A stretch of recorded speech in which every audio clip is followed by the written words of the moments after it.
مرد کے لیے پھول کا ہار پہننا کیسا ہے؟ دیکھیے، دو چیزیں شادی میں جو ہو رہی ہیں اس وقت، وہ کفار کی تقلید میں مسلمان کر رہے ہیں۔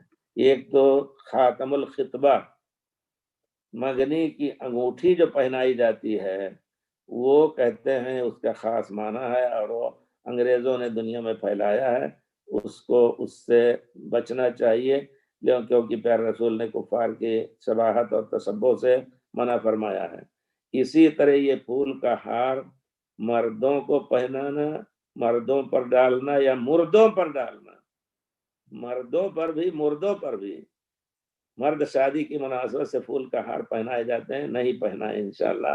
اور پھول کا ہار پھر کچھ لوگ تو اور تفنن کرتے ہیں، 1 1 روپے کا 10 10 روپے کا ہار بنا کر کے اور ہدیہ دیتے ہیں۔ نہیں، یہ سب ہار نہ بنائے، یوں ہی دیجیے جتنا چاہیں، لیکن یہ خاص طور پہ ان لوگوں کی تقلید ہے جو اللہ اور رسول پر ایمان نہیں لاتے۔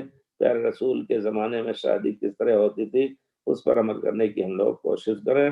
البتہ جو کچھ دینا ہو، انگوٹھی خطبے کے نام سے نہیں، یوں ہدیے کے طور پر آپ کسی وقت بھی ان کو دے دیں، اور یہ سنت کا طریقہ ہے۔